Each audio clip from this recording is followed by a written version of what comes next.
Good morning, students. So today we are going to discuss Reolt's law for liquid solutions.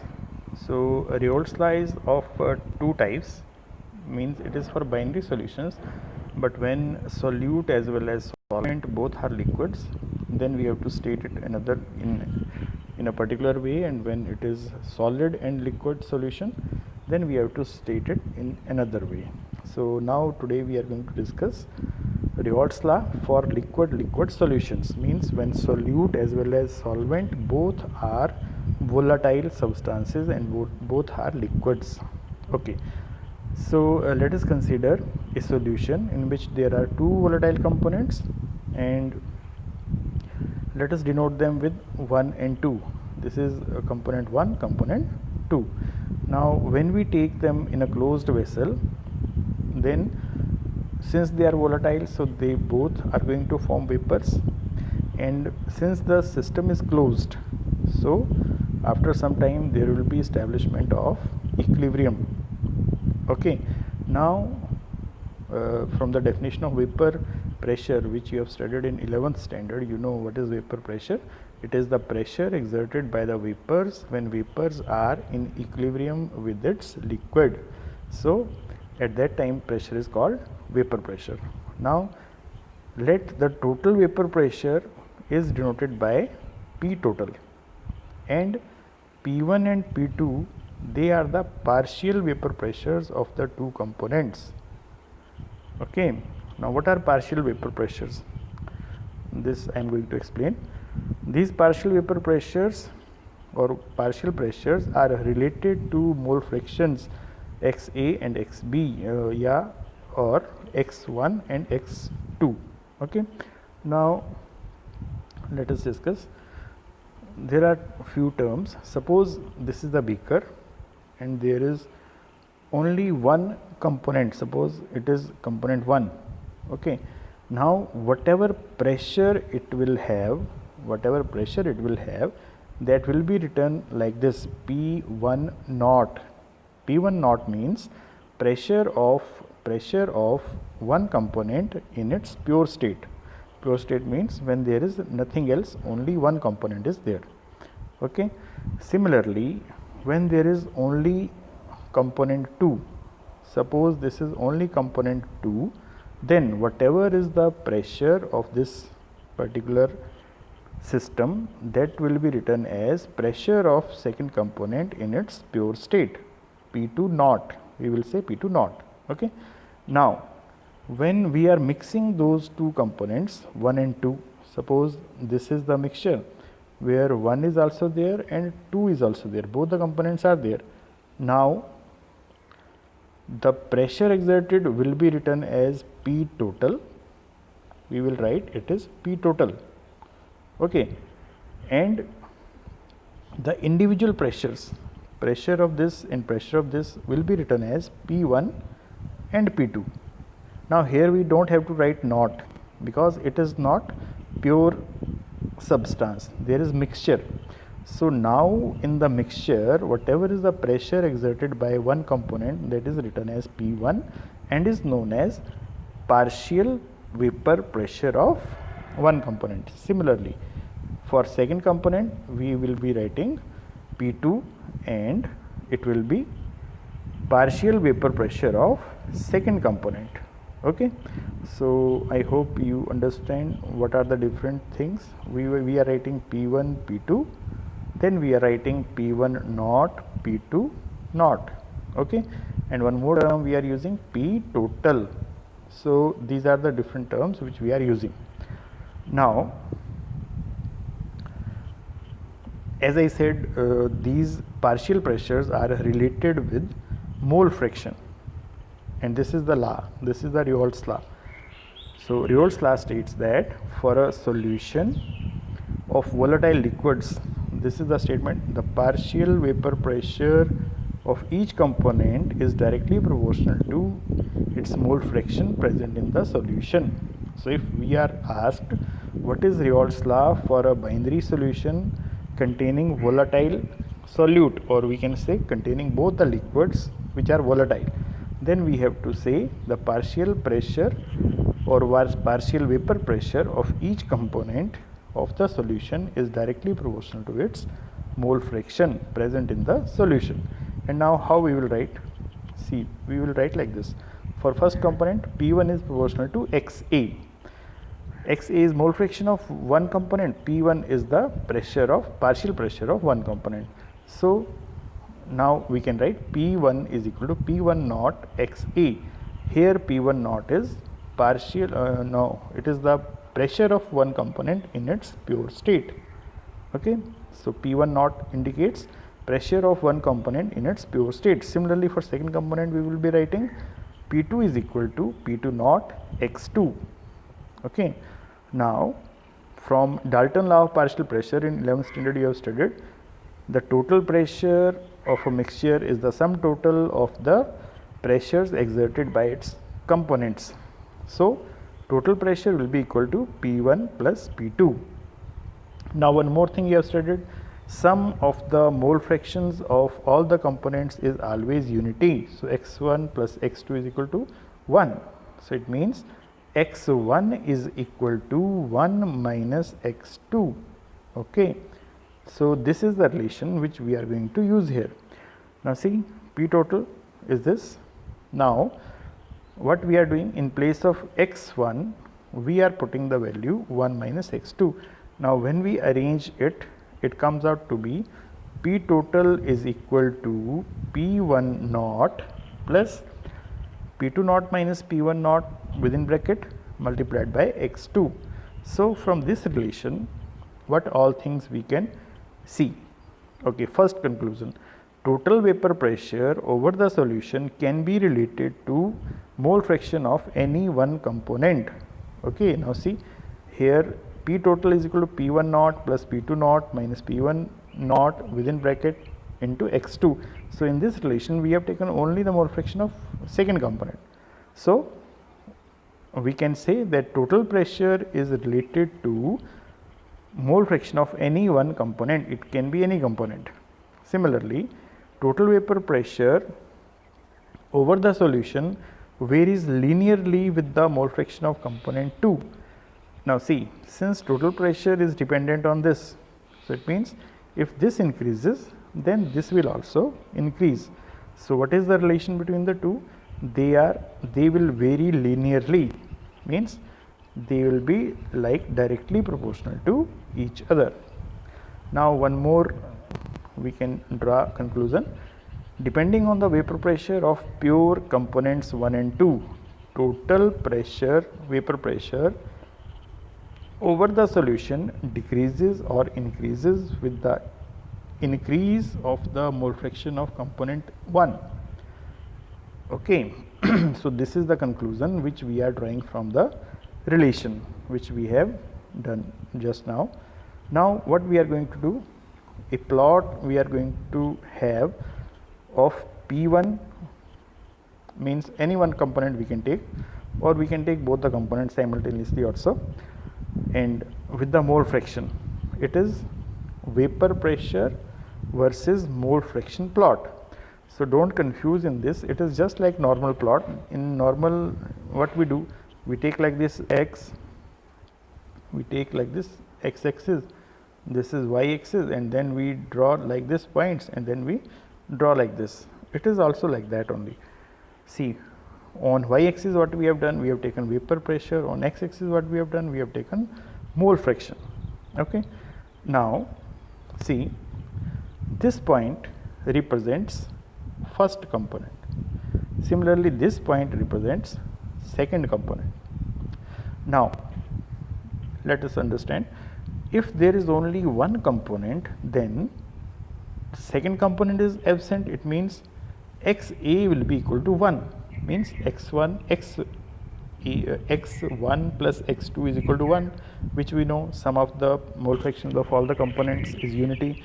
So now it means x1 plus x2 has to be 1. So it means x1 will be 1 and x2 will be 0. It means at this particular point there is absence of second component. Only one component is present. Similar is the case here. Here there is presence of second component. So mole fraction of second component is unity or 1, and for x 1 it is 0, so that sum of the two is unity. Okay, so it means this is for one component, this is for two component. Now for what happens, this is first component. When we move upward, then there is increase in vapor pressure. There will be certain point where its pressure value will have some value. So one component has P1 naught value, which will be termed as pressure of first component in its pure state. Naught represents pure state, P1 naught.